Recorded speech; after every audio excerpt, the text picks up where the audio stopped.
Good evening, everybody. My name is Javier Martin, and I would like to go through how my team and I merged our features together to try to recreate Excitebike. I worked in this merged project with Michael DuBarry, with Conor Bisignaro, with Yuanting Yang, and with Brandon Jones. And my name again is Javier Martin. So let me just show you the finished build of how it works.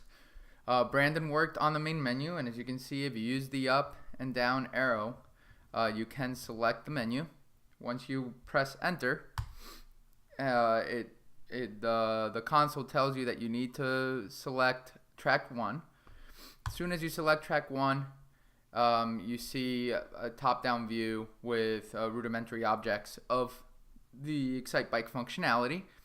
Now, I was in charge of the acceleration and deceleration, and that happens with X and Z.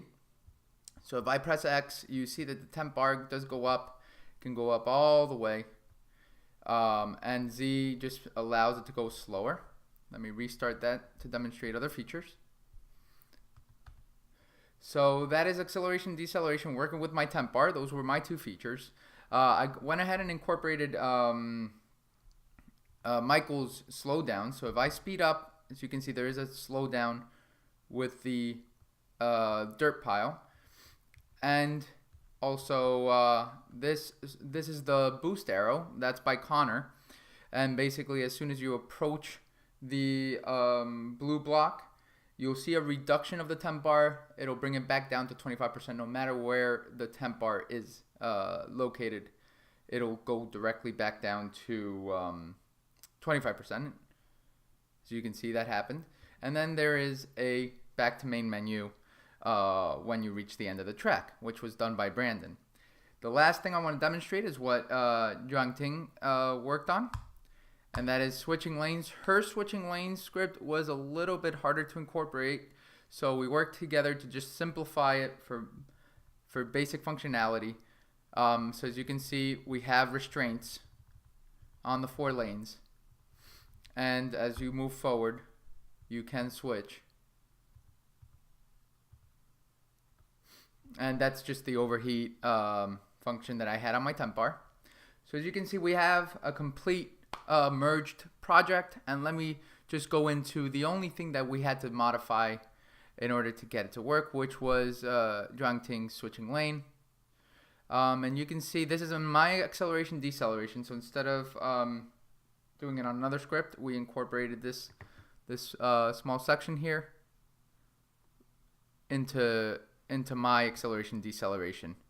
So it basically just says we got the bike's transform, and we went ahead and established that its transform was going to be set at -0.1 on start, and then here in the actual switching lanes, we went ahead and said if it's up arrow, then if you're pressing up arrow, then go ahead and get the bike's transform position, which is the public game object that we created, and we dragged the bike into it.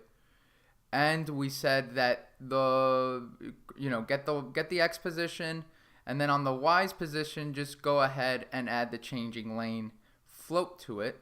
And if you can see up here, changing lane, we made it to 0.65, which was the appropriate float value needed to have the object centered on each lane. So it's a very basic script. There is it can be tweaked for next month's team to have a flow effect when switching lanes, which is what Excitebike has right now. It's a very abrupt movement.